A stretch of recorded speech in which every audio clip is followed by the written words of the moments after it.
Okay, welcome everyone to this meeting of the Virtual IMS User Group. Thank you for joining us. I'm Trevor Eddles and I'm CEO of iTech Ed Limited. We're a mainframe consultancy analysis and technical authoring organization. We're responsible for the content on the Virtual IMS website and producing the newsletters. And the website, if you haven't been there, can be found at itech-ed.com/virtual IMS. Okay, so first of all, I'd like to run through the agenda for this meeting. As usual, most of the meeting will be taken up with a presentation. And today our guest presenter is James Martin, Senior zSolutions Advisor, Systems Z at Rocket Software. And his talk today is entitled, What's New with IMS Performance Solution Pack? Copies of the slides from this presentation will be on the website later today. And if you've missed any of our previous meetings, you can download copies of the presentations from our website and you can watch the whole thing again. There's links on our resources page. Following James' presentation and any questions you have for him, we'll move on to the latest IMS news and the latest IMS related articles. And then I'll give you the dates and times for the next couple of virtual meetings. So that's the plan for this meeting. I'm anticipating that it'll last just under an hour, something like that. Anyway, as I said, today's presentation is from James Martin. James is an IBM Preferred Development Business Partner. He's been working with the IBM IMS Performance tools for 16 years. His work history includes 3 years with IBM, working as a client technical professional in the IMS tool space, and 10 years at Fundy Software, working in a technical sales support and software testing role. As an IBM CTP for North America, he's traveled to various customer locations, supporting and promoting IBM IMS tools, and spoken at a wide variety of conferences and user groups. He's an ASTQB certified tester and has held various testing roles, including a 2-year stint as the test lead for IMS Problem Investigator product. In his current role as a Senior Solutions Advisor, James travels to various conferences and customers in North America, South America, Europe, Asia, and Australia for speaking engagements and product technical support. James is also one of the IMS project managers for the Shared Technology Conference. So we're really lucky to have him today. And James, I'd like to thank you very much for being with us today. Before I hand over to you, can I just say that if anyone's got any questions, if they could just type them into the chat, then I'll ask James when he pauses for breath, probably. So James, yeah, thanks very much. Let me pass control of the meeting over to you. So let me stop share. And I'll admit all these people. Right, if you can share your screen, you can go ahead. Thank you, Trevor. Morning, everybody. And again, thank you guys for taking time out of your day to come and listen to this little presentation. Today, I'm going to be talking about the IBM IMS Performance Solution Pack and the updates that have been rolled out since the latest releases of our products. When we talk about the IMS performance tools at IBM, we're really talking about the IMS Performance Pack and an additional tool that's available out there, the IBM Transaction Analysis Workbench. As you can see here, the 3 tools included in the Performance Solution Pack are IMS Connect Extensions, which brings powerful attributes to your IMS Connect environment with things like workload routing for failover and continuous workload in your IMS Connect environment. It provides the instrumentation for the IMS Connect environment in the forms of Connect Extensions journals, and allows us to do performance analysis using the other tools in the pack, like IMS Performance Analyzer and IMS Problem Investigator. Now, IMS Performance Analyzer is a comprehensive reporting tool, a batch reporting tool, post-processing tool that is the official historical reporter for Omegamon for IMS. It has the ability to create custom reports. It has fixed reports and gives you information on things like transaction performance, overall system performance, management exception reporting, and all those types of things. And as I said, all of these tools work in conjunction with one another and can be integrated to help you give you the overall picture of the performance in your IMS environment. IMS Problem Investigator is our deep dive investigative tool that allows us to interrogate IMS logs, IMS monitor logs, IMS Connect Extensions journals, MQ logs, DB2 logs, and things like that, and allows us to actually merge those instrumentation data sources together, track transactions start to finish to see where we are seeing hits on performance, transaction times, latencies, all those types of things. It also has a batch reporting capability and the ability to sanitize or desensitize our IMS logs and other sources as well, to send them off host for when we ask for help from IBM support or whatever the case may be. Now, the fourth tool in this picture, the IBM Transaction Analysis Workbench, is an expansion on the IMS Problem Investigator product, and we'll touch just briefly on all of these tools. As you can imagine, in 45 minutes, you can't really speak to any of these tools. Each of these tools is at least an hour presentation. So we're going to focus on the updates today. And the Workbench just expands the instrumentation data sources, improves some of the investigation techniques that the Problem Investigator has today. And so I wanted to kind of briefly give you guys a picture of the update path of the Performance Solution Pack over the last 3 or 4 years. The first tool that was updated and the new release is version 3.1 was IMS Connect Extensions in 2018. And then in 2019, we rolled out updates for the IMS Performance Solution Pack and the IMS Problem Investigator, and moved the Performance Pack to 2.2. And then the final piece of the puzzle, obviously, was the Performance Analyzer in 2020, moving to 4.5, and the Performance Solution Pack moving to 2.3. The first tool that we're going to talk about today is IMS Connect Extensions. I kind of just went in the chronological order of the updates. Some of these updates that we'll speak to today were released at GA, and then there were also have been obviously some service releases throughout the time since GA, and we'll try to touch on some of those as well. But as you can see here, IMS Connect Extensions really helps you manage your IMS Connect environments. It runs in the same address space as IMS Connect does. It doesn't require an additional address space.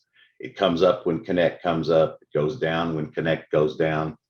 And just some of the pieces that you see here, the operations management part with the active sessions and the status monitor, and then the event collection here, which rides to the journals. And as you can see, those journals can be interrogated by the other products in the Performance Solution Pack and the Transaction Analysis Workbench.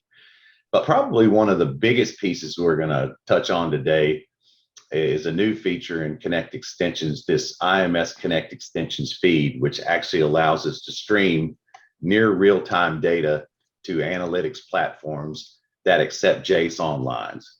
And with that feature, we can now build really customized graphs and really neat things in tools like Elastic and Splunk that allow us to get a much better picture of what the performance in our environment is really all about in Connect. And you can see over here on the right, I have put some of the updates in here. The Connect Extension feeds is in here. IP address rules, we'll touch on those.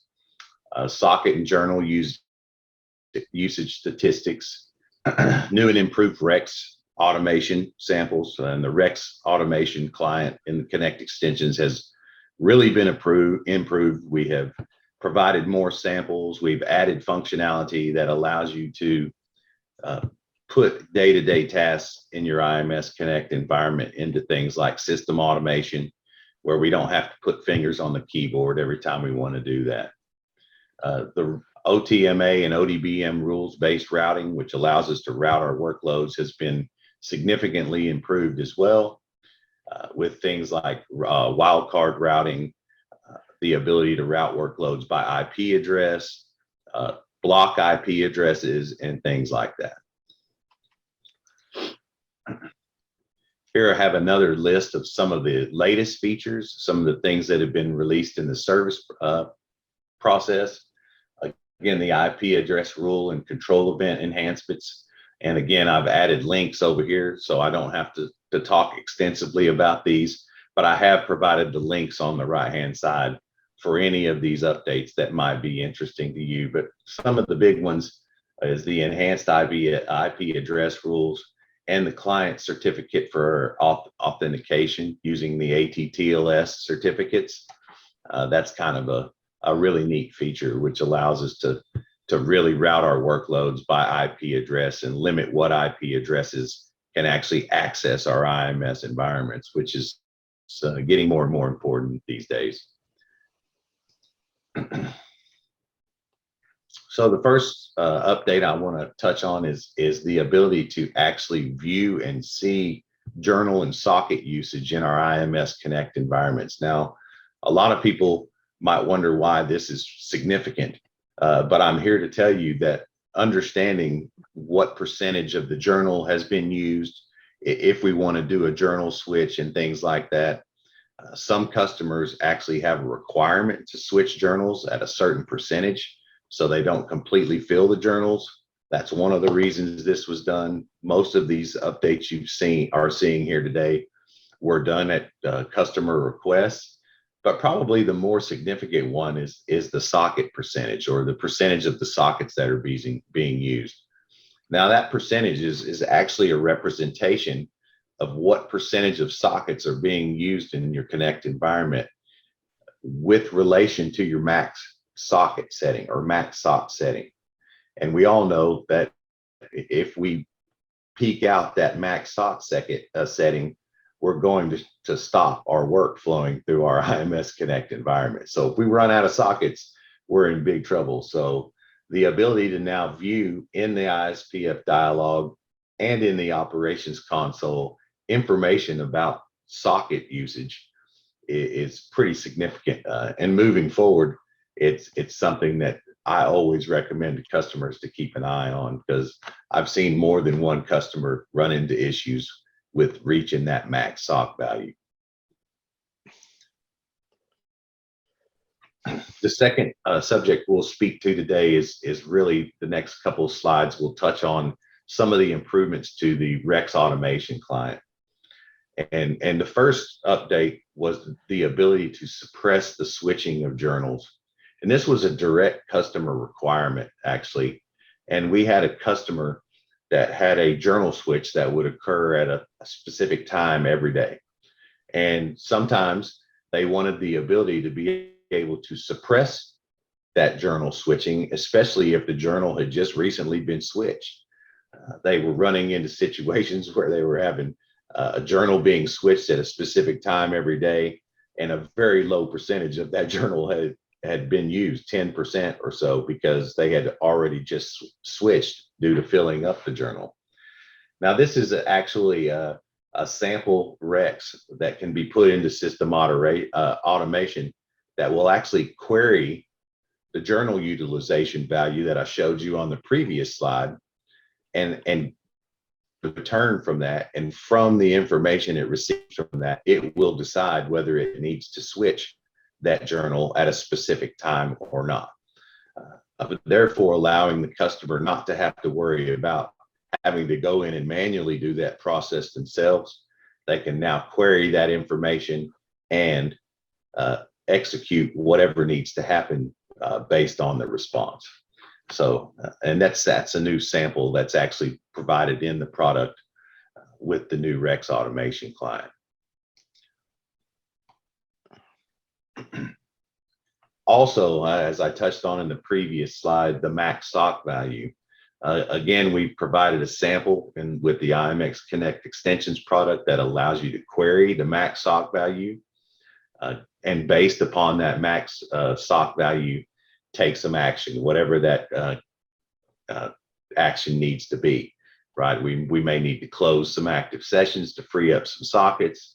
We may need to increase the value of that max socket value, but all of that information can be returned to us via system automation without us having to be monitoring that information all the time. And you can see that the list of the host commands, the option connect, the query, the delay, and the shell options are all used in this particular example. And as you can see on all of these slides, I have provided links to give you more information about what you might need to know about actually putting these Rex automation samples into your environment and using the ability inside.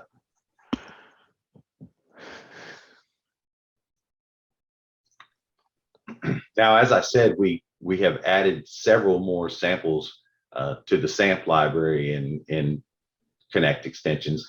And this is just a list of some of the things that you can manage now using those Rex automation samples. We've talked about the journal switching or suppressing the journal switching, but we can actually use these the Rex automation client to do things like start and stop IMS Connect Extensions traces. And a lot of times when I talk about traces, everybody's mind immediately goes to the recorder trace. Now, that's not the trace that I'm talking about here. Connect Extensions actually has its own trace built in, and it's very extensive tracing capability. It's as rich or richer than the recorder trace itself. But the biggest advantage of the Connect Extensions trace is that it doesn't require an additional data set.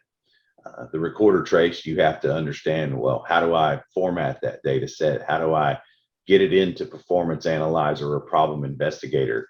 It's a separate data set, so I have to merge it. The Connect Extensions traces are written directly to the Connect Extensions journal, eliminating that problem. So they're merged right in along in your transaction tracking set and merged with other instrumentation data sources seamlessly. Also, the ability to do things like drain and suspend routing to IMS data stores. That's pretty useful, especially in situations where we may want to perform maintenance on a back-end IMS system, which is represented by the data store. We can now actually use the Rex automation client to drain that data store or actually allow it to flow any messages back to the application client on the front end before shutting that system down, and not risking losing those messages that might be in flight and headed back to the client on the front end. We can activate OTMA and ODBM routing plans. And routing plans are kind of unique as well. They allow us to actually build plans for specific peak periods, times a day, weekends, things like that. We can build routing plans that allow us to take advantage of using systems that are cheaper to run at times when we're not in heavy peak periods, and giving more of the workload to those, therefore saving us money. That's always a good thing. We can query status on various information inside of the Connect Extensions, status monitor statistics, journal utilization, socket utilization, things like that. We can manage the ACEE cache as well. We can increase capacity weight ratings in our workload balancing environments. We can change the way we route our workloads. We can just do all types of different things without having to actually put fingers on the keyboard to do it. So basically, any type of customization you can dream up, you can pretty much do with the Rex automation client. The last slide on this particular subject is just a list of the host commands that have been added to the Rex automation client that allow us to query different types of information from the journal. I've mentioned it several times in the previous slides and some of the samples that we use, but again, just more informational for you here.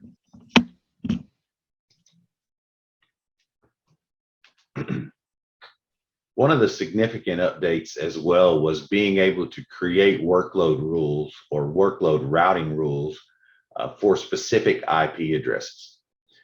We can do some very interesting things by IP address, I'll say, in IMS Connect Extensions. And it allows us to do things like treat messages that are coming in from specific IP addresses in various different ways.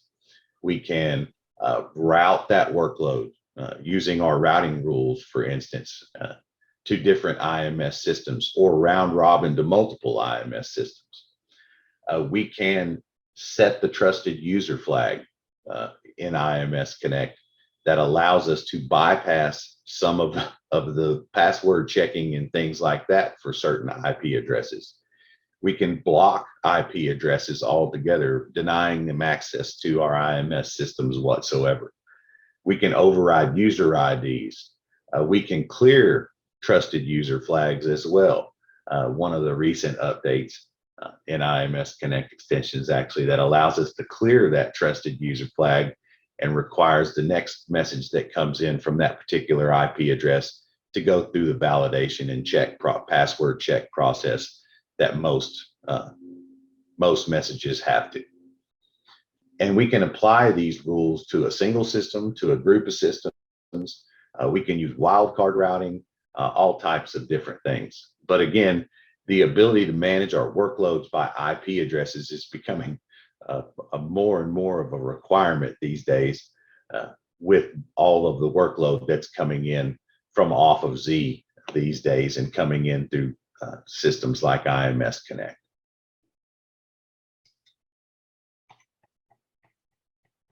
There's also been some major documentation improvements in the IMS Connect Extensions area.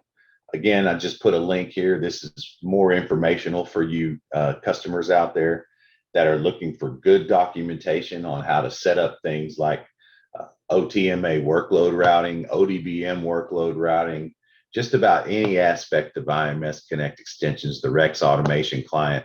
All of the documentation for these products is kept up to date very well, and it's fairly easy to find in the Knowledge Center if you know where to look. That is.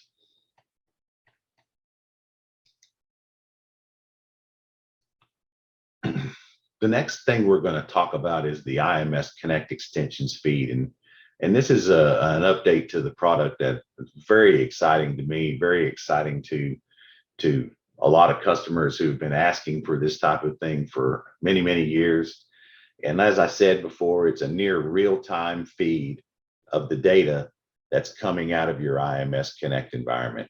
And this information can be fed via JSON lines into a tool like Elastic or Splunk or any analytics platform for that matter that accepts JSON lines as input.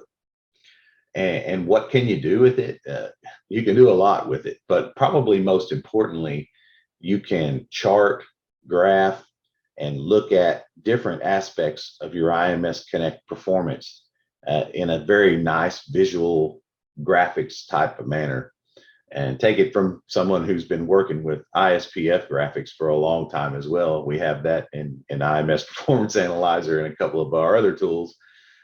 This is much more visually pleasurable experience to do these, and you can build customized dashboards and all of those types of things that we've been clamoring for years, and really get a visual picture around performance, around workload management, around all of those things.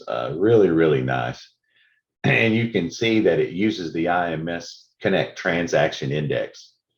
And the transaction index record, which has been in Performance Analyzer for years now, is actually a single record created by Performance Analyzer, or in this case by Connect Extensions, that contains all the performance metrics for a transaction, or in Connect case, a message, in one record. Most of the other system of records like DB2 and Kix and things like that, they already have accounting or performance statistics records that do this. IMS was one of the systems of record that just didn't contain a record like that. Our performance metrics are spread across multiple log records or multiple journal records, in this case for Connect Extensions. And it was very difficult to pull all of that information together at times. But with these transaction index records for both IMS and IMS Connect, we now have the capability to put all of that information into one record. And Connect Extensions creates that transaction index record and then streams it via JSON into various types of analytics platforms. And this is just a very quick picture to see things. We can see information about data stores. We can see information about transaction counts by data store, all those types of things. And what I'm showing you in this particular graphic here is actually a visualization of that data store drain process that I described briefly earlier. And here you see our processing is moving along, and all of a sudden it drops out. Well, what happened was at that peak period right back there at 6:07, I issued a data store drain command. And you can see as the workload dropped and dropped and dropped, those are the messages flowing back to the client on the front end side. Once that reached zero, that data store was shut down from 6:08 to 6:11 while I performed maintenance on my IMS system. Once the maintenance was completed and the data store became active again, we reinitialized the data store and resumed workflow through it. But really, these analytics platforms are just really cool for being able to see actual day-to-day things that we deal with in Connect and IMS, for that matter of fact, in a visual format. And it's something our managers can understand, something people who know nothing about IMS can actually understand. So really, really cool. And one of the other things we've tried to do is actually give our customers the opportunity to see this for themselves, try it for themselves. We actually built a sample Splunk demonstration image, and you can find that there's a Docker Hub out there. There's also a Splunk base example out there. I've provided the links down here. You don't need to have a mainframe. You don't need to have data. You don't need to have any of that. It's all preloaded with that data. All you have to do is create an account. You can go out there and play with the data that's out there. You can build your own dashboards. You can play around with all types of things. Really kind of a neat thing, and allows you to visualize and kind of get a feel for what that might be like if you were using something like the Connect Extensions feed.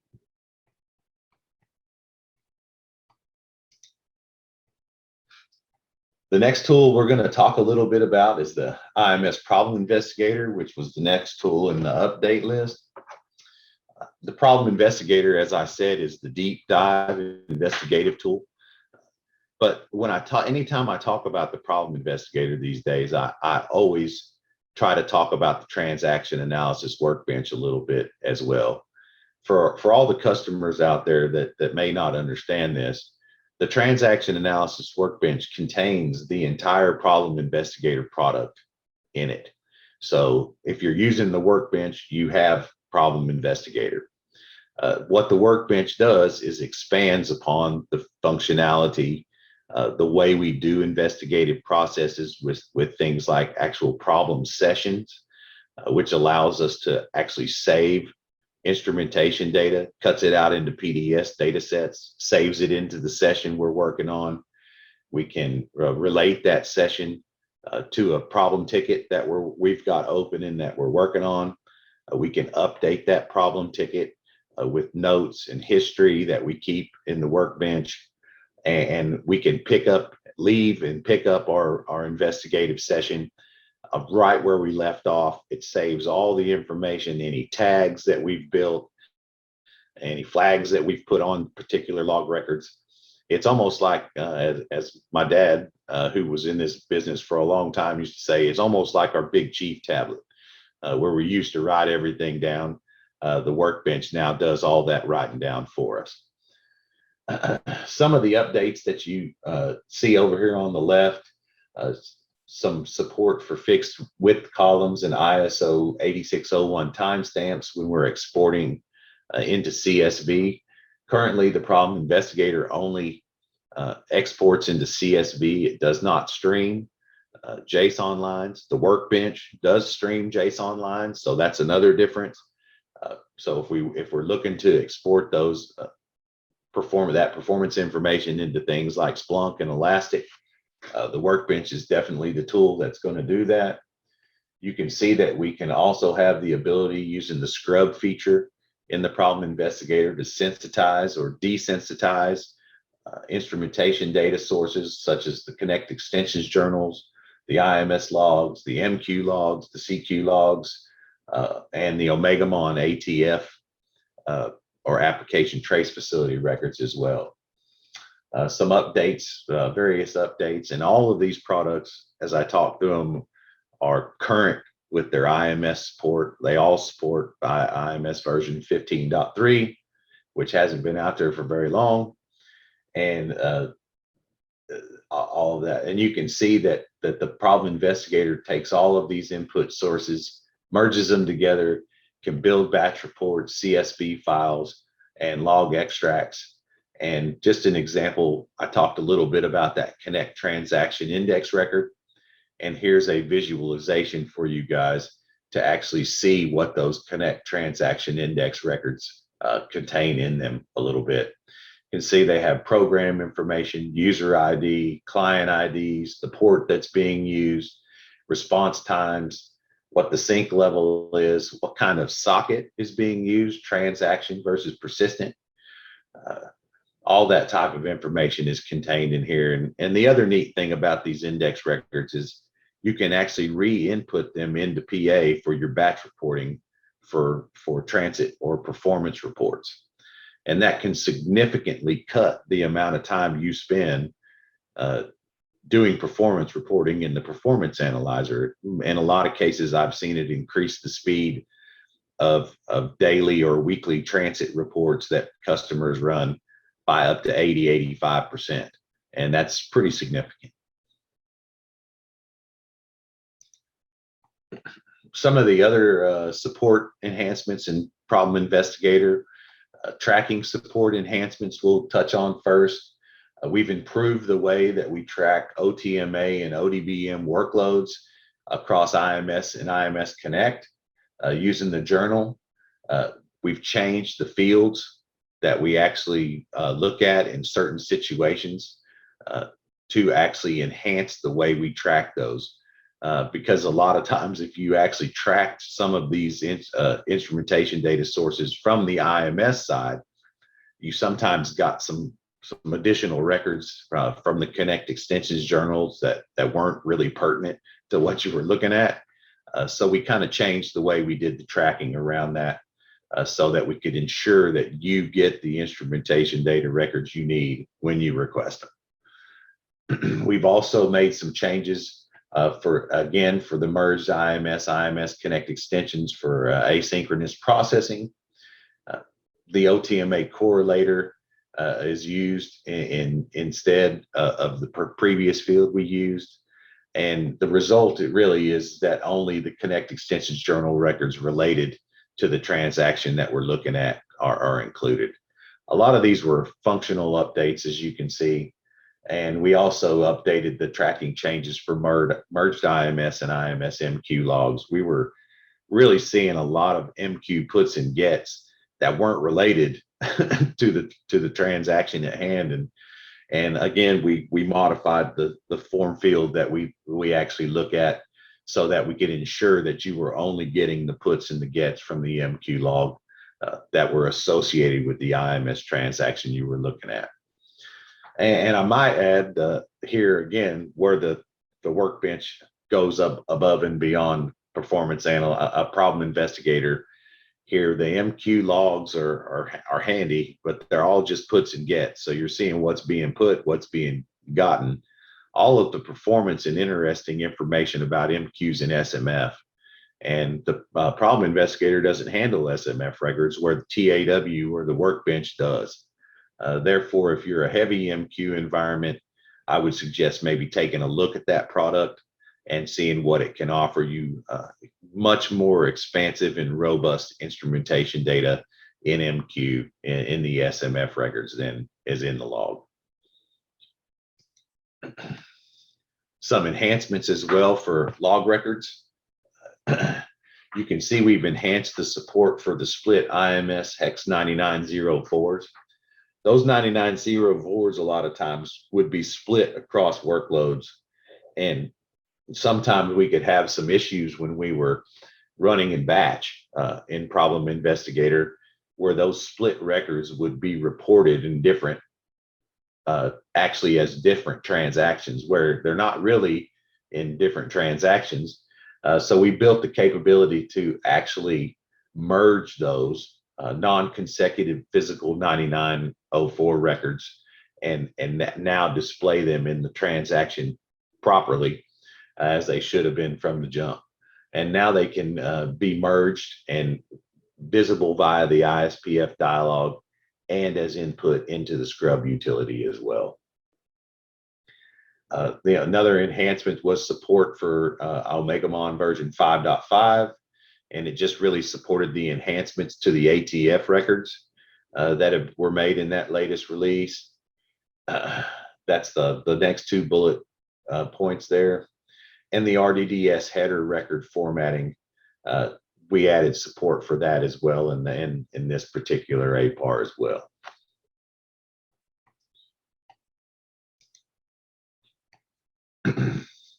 Here you can see the ability to actually, as I described earlier, include the ISO 8601 timestamps and create fixed width columns in your CSV extracts in Problem Investigator. And this is done in batch when we're creating these CSVs. And I just wanted to show you a really quick example of how you could do that in the ISPF dialog when you're requesting a CSV. But we can also do that in batch using the CSV command input. And down at the bottom, you can actually see the format of that CSV input command down at the bottom as well. And that's where we would also create those 8601 timestamps and create a fixed form width as well.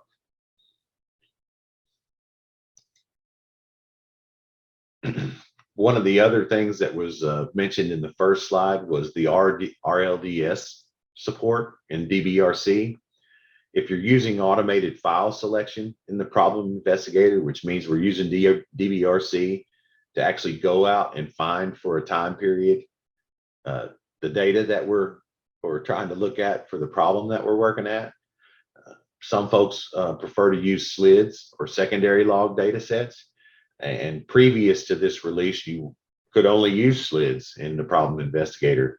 But we had some customers that said, hey, we want to include the recovery log data sets or the RLDSs as well.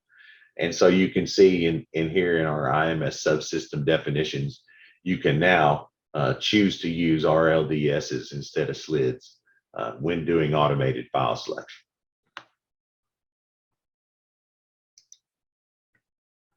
The scrub utility is something that's been in the Problem Investigator for quite a while. And I just wanted to spend a quick minute to kind of describe the scrub process to everyone, because there's two options in the Problem Investigator. Whenever we're using scrub or trying to desensitize or remove sensitive information from our IMS logs, there's a batch process that allows us to actually create a scrubbed extract.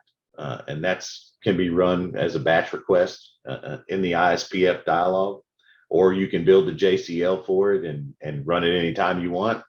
But basically what it does is it takes the SLIDs or the extract of the SLIDs that you're using and it runs it through a batch process. And what you get on the back end is a scrubbed extract.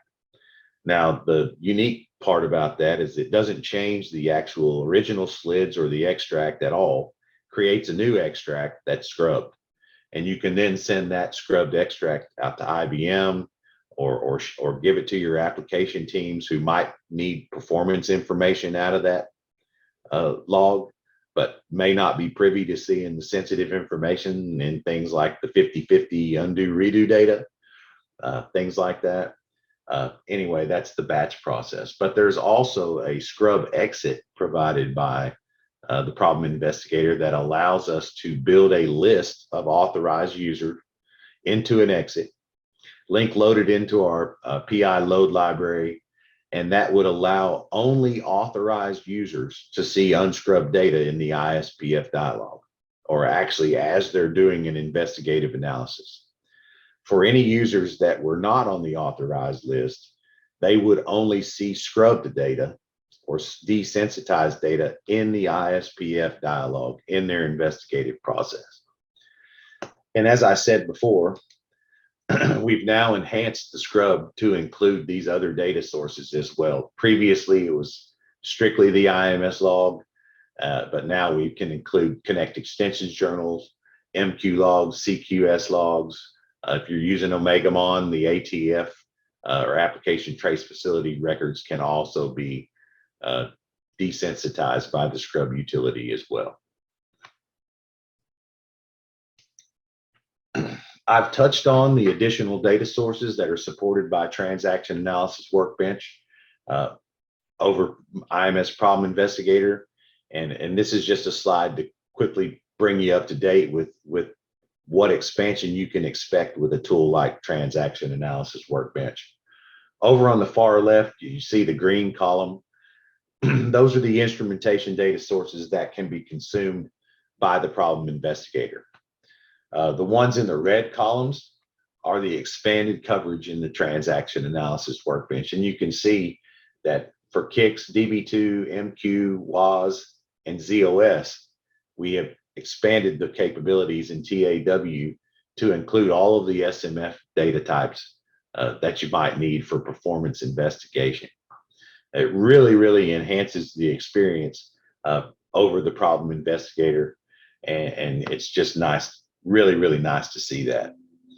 And all the supported log or instrumentation data types are treated and processed the same way. So if you're used to using PI and seeing the IMS log a certain way, being able to select and format log records and see the form fields and the flag fields inside those records, all of these other data sources that are expanded in TAW are also interpreted and handled the same way.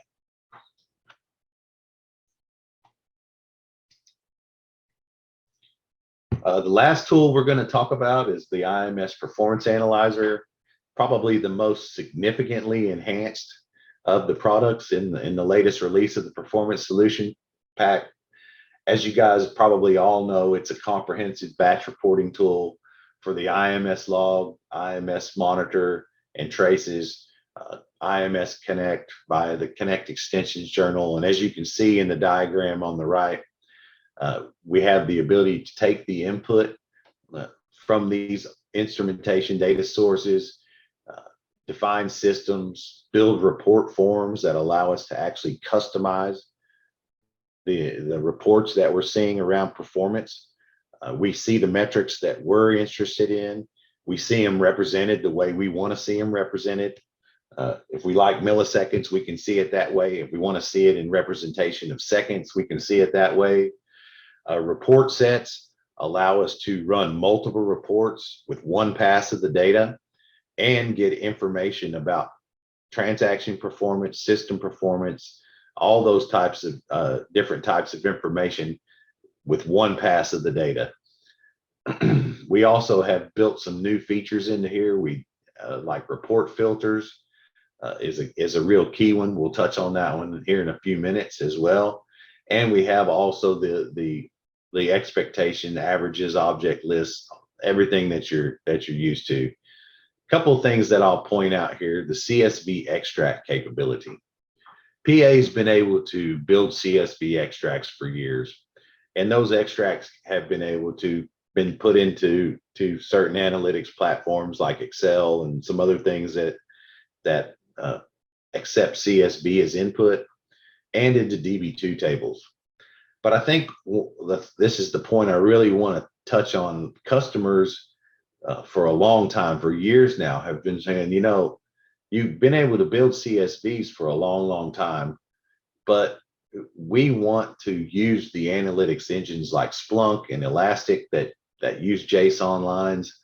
And a tool like PA really needs to be able to do something like that. Well, we listened, and currently in the works now is the ability to stream via JSON lines from the Performance Analyzer. I'm gonna give you a quick technology preview here. Something that will be out very soon is the ability to stream your performance data using JSON lines into these analytics engines. This is an last example of the IRUR or IMS resource usage and availability report in IMS. You can see up on the top right-hand side the different dashboards that are actually out there in this resource view, DLI calls, application information. And you can see on the screen here, I've got some DLI call statistics, some logger IO times, secondary logger IO times as well. And I think one of the things that always hits me about these analytics engines, and they're just really cool, is the ability to drill down and look at specific points in time and things like that. And you can see that little box I have in the middle there, the DLI insert calls and replace call information. And I put my cursor on that peak right there. And if I was to press the click my mouse button, it would drill down and show me a closer up view of that. And I think that's the real power of these analytics engines today, is that we can really drill down into the millisecond, and actually see what's going on and what that particular peak looks like. On this graph, it just looks like a peak, but there may be several peaks and valleys inside just that point in time. And might take me hours using traditional methods in PA and PI or TAW to drill down and see where those peaks and valleys are. Where here, one click and I'm drawn into that moment in time in my IMS system to where I can actually get a really good grasp on it. But again, streaming IMS data via JSON lines coming very soon in Performance Analyzer. So be on the lookout for that. Probably one of the biggest overhauls of the IMS Performance Analyzer was actually to the primary options menu. And you can see here the primary options menu has been significantly reduced over what it used to be. Instead of 10 options, which in a lot of cases didn't make a lot of sense to me, we've now cut it down to 4 options. And all of the options that you're used to in the old release of PA are still there, just in a little bit different places. You can see systems is still there.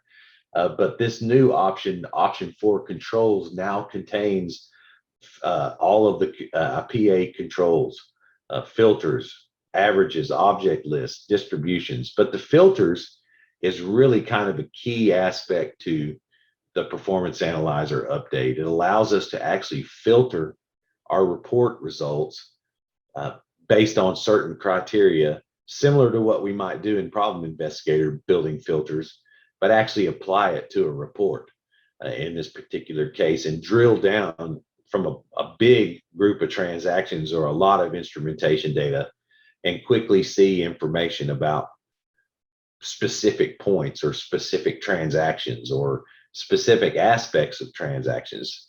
Really, they can be as simple or complex as you want them to be, just like in Problem Investigator.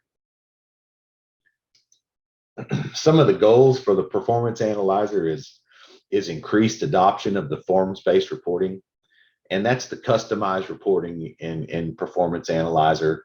And why would customers want to take advantage of that? Well, I've mentioned several things already. Things like being able to determine what data fields I want to see, how I want to see them. And we've really made some enhancements to the Performance Analyzer around this by creating and providing a lot of sample forms in the product that come with the product. They run right out of the box. They can be customized and saved and things like that, because one of the biggest obstacles with forms-based reporting had always been building a form from scratch with 270, 280 plus form fields available. Is pretty intimidating at times, and a lot of times we just don't have the time to do it. But with the report form samples that I'll show you here in a couple minutes, you'll see much easier to get up and running with forms-based report today. What's in forms-based reports today? Well, I'm just going to hit on some of the key points here. Customized reports. There's two types of reports. You can summarize data in forms-based reports, or you can list data or do a transaction by transaction list view in these as well. Multiple form fields, as I said, well over 200 form fields for each type. We can customize those forms to see things like peak percentiles, ranges around CPU or processing times, things like that. We can change the way we see time information, date information, all those types of things can be customized in forms-based reporting.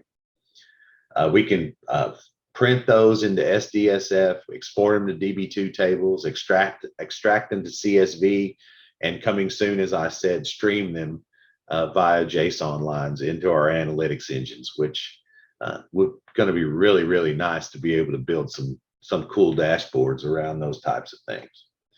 It's always been kind of the hidden feature in PA. We're seeing a lot more customers use it today than used to use it with the implementation of the samples and things like that.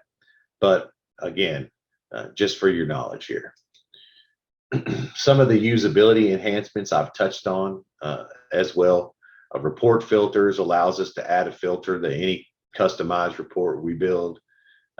We can focus on specific information, all that type of things as well.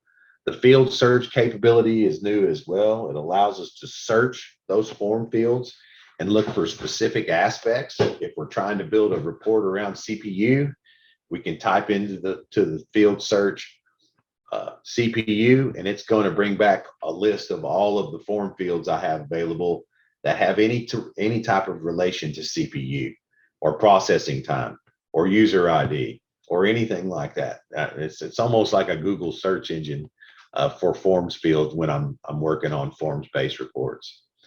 The categories, I can actually assign my report forms categories, whether I'm working with IMS, CEX, Combine, whatever the case may be. I've talked about the new form samples and generate the JCL directly to run a report directly from building my form. So if I'm ad hoc reporting, for instance, and I'm building a customized form to run an ad hoc report, I no longer have to input that form into a report set and run it.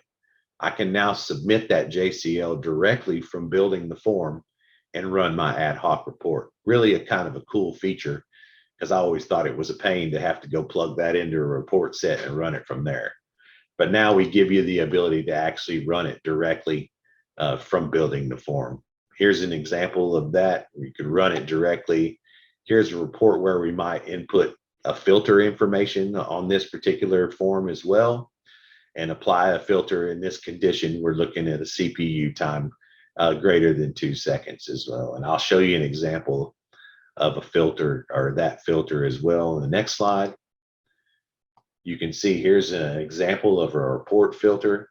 The top filter you can see is looking at region type equal to DBC or database control. And I want to see any information about CPU times greater than 2 seconds.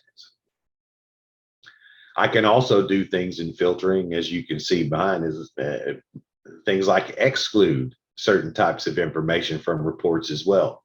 In this particular filter example, I'm excluding MSC regions. And I don't want to see any information about MSC regions in this particular report, so I can exclude it using a filter. Again, these are just basic examples, but showing the ability and the power that I have to pre-filter the data before I actually get my report, which is a really nice feature. Here's an example of the field search that I talked about just briefly earlier.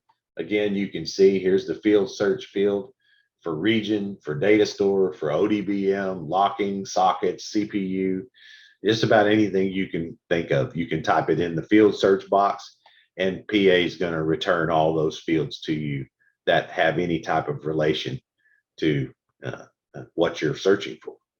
And I'll point out real quick these ODBM fields, which are new in version 3.1 as well. ODBM was something PA didn't really report on very well prior to 3.1, but as you can see, we now have a lot of fields around the ODBM workloads as we see an increase in customers using them and the way they're using them as well.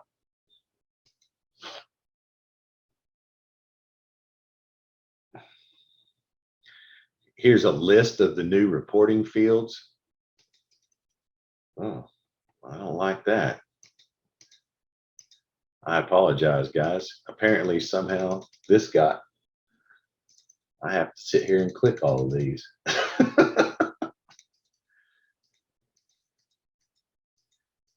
This is what they call a presentation fail. But as you can see, these are a ton of new report fields that have been added to the Performance Analyzer and release 4.5. And I'll get through these in just a second. But just a ton of these new report fields, bringing us well up over 280 in report fields. And a lot of these are focused on open database, DLI call statistics, and program switching sequences. Some things we can always improve on, especially the program switching sequences, as we see more and more and more of that these days.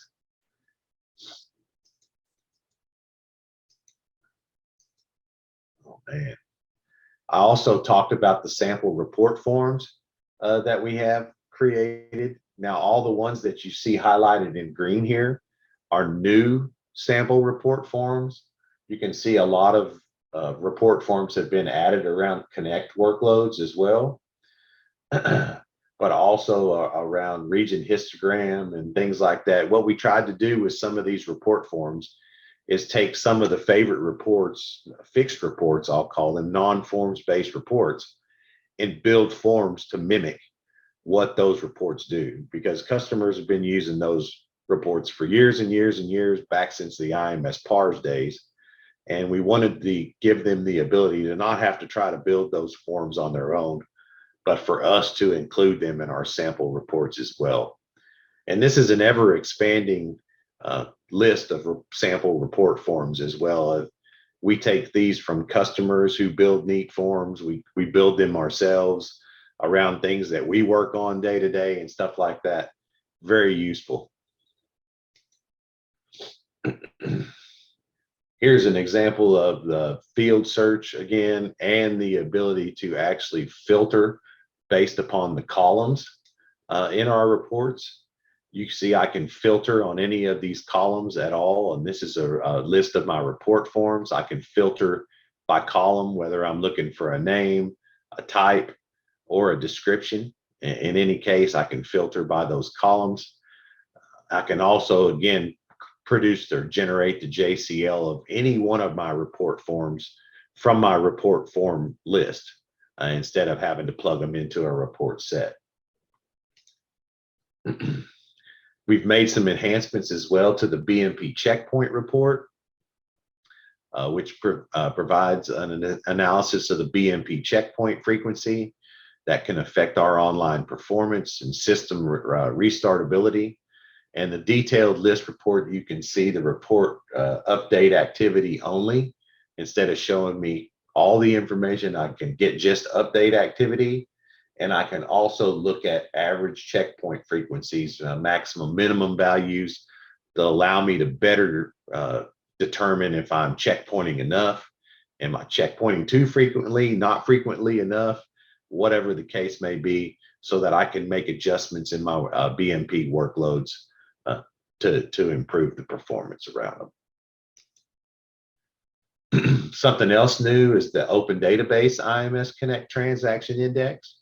Previously, we could only build indexes for OTMA workloads, but now we've expanded the transaction index process to actually build them specifically for open database workloads.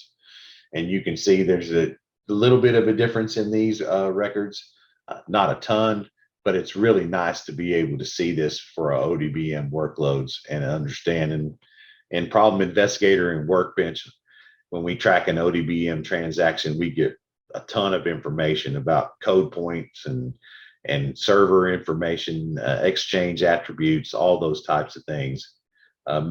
Really, really powerful in PI and TAW, now more powerful in PA.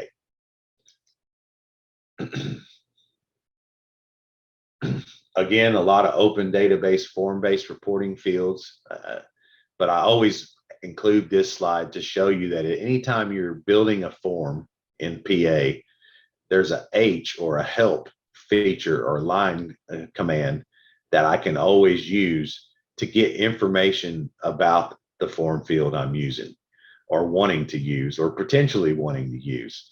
I can see if it's a calculated field, how it's calculated, what records, what log or CEX journal records are being used to derive that information, all that type of stuff as well, using that H line command. Don't forget that H line command if you're working in forms-based reporting, very helpful. We've also added open database capability to the Connect Transit Events Trace reports. That's a trace report in the trace report set. And previously we had the ability to trace events surrounding these other aspects. We've added open database activity to that list.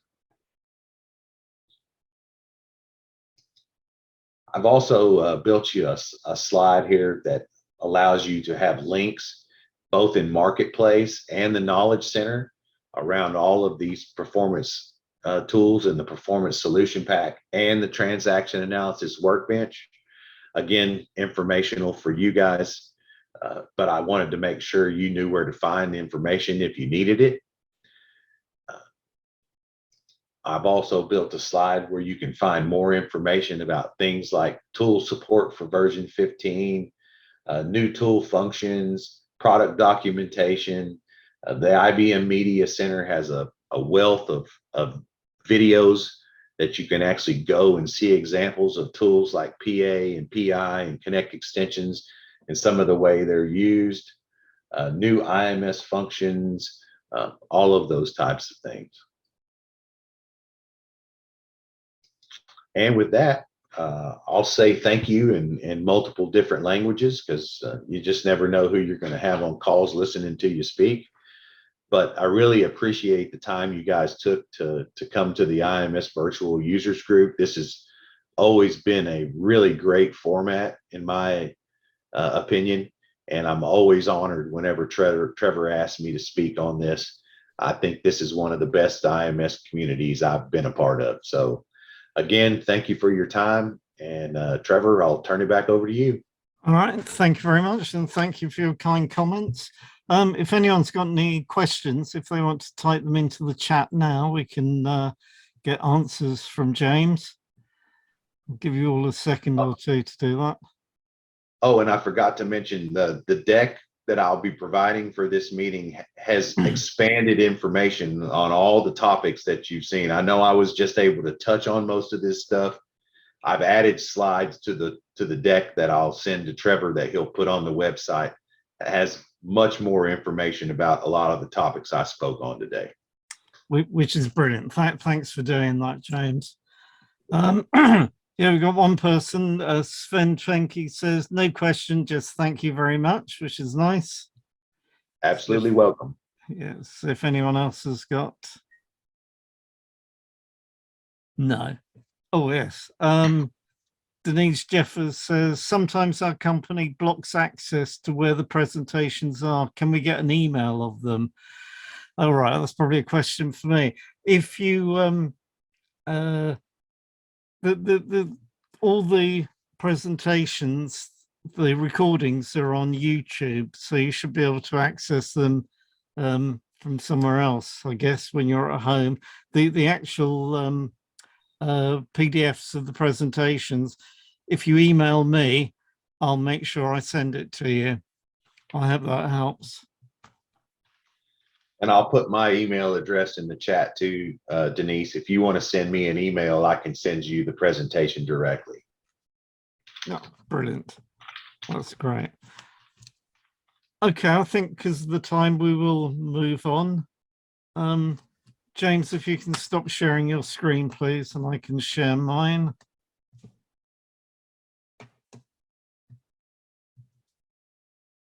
Okay, yeah, so thanks very much for being with us today and for that great detailed presentation. So much information there. That was brilliant. Yeah, and as I will say, because we're a virtual user group, please assume that we're giving you a virtual round of applause now. So thanks for that. That was great. Thank you.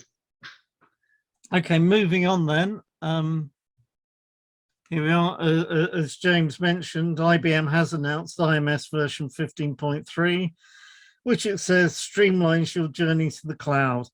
And it tells us that 15.3 provides the following: streamlined path to hybrid cloud, integrated security, improved troubleshooting, increased storage, enhanced performance, improved information access and content. So if you haven't read more about that, then there's a link on our website. You can get to that. So articles and blogs have been quite a few in the past couple of months. So we've got introducing the new IMS Connect Send Only with Error protocol. That's by Bill Hune and Sanjay Kalliur. Again, there's a link on our website. We've got writing IMS applications using PL1 and Java interoperability. That's by Joseph Lehman. We've got IMS support for zSecurity and Compliance Center by Sanjay Kalliur again. We've got zDDL, an easy peasy way to submit IMS DDL by Deepak Kohli. We've got rediscover why enterprises trust IMS DB to manage their critical data. That's by Mario Perotti. And we've got amplify your enterprise with IMS TM. Again, that's by Mario Perotti. And we've got IMS database, versatile, powerful, and still running the world. That's by Deepak Kohli again. And links to all these articles are on our website. So if you haven't read them already, you can find the link to them. So what's coming next? Well, on the 11th of October, we've got Radek Mrivik, Principal Software Engineer at Broadcom. He's spoken before. He'll be discussing provision your database in modern ways. And our meeting on the 6th of December, we've still got to finalize that, but I'll let you know as soon as possible who we've got speaking. Yeah, just to remind you that we are looking for a new co-sponsor. So if your organization is up for it, then please get in contact with me. My email address is on screen. We've been going since 2007. It was December 2007 when we had our first actual meeting. But yeah, please get in contact if people are interested. Just a reminder that you can keep up to date with what's happening in the world of IMS and on the virtual IMS user group website by following us on Facebook and Twitter and by joining the virtual IMS group on LinkedIn. The URLs are on screen, but they're also all on the home screen of our website, which are probably easier things to click on. Yeah, everyone likes likes, so if you can like us on Facebook, that would be good. And if you tweet or Insta or anything like that, our hashtag is #virtualims. Okay, well, that's all for this meeting of the Virtual IMS User Group. Can I thank you all for attending? Thanks to BMC Software for sponsoring our user group. And I'd particularly like to thank James Martin for today's really detailed presentation. So that's it. Thank you all very much for joining the meeting. And I look forward to seeing you on the 11th of October. So thank you and goodbye.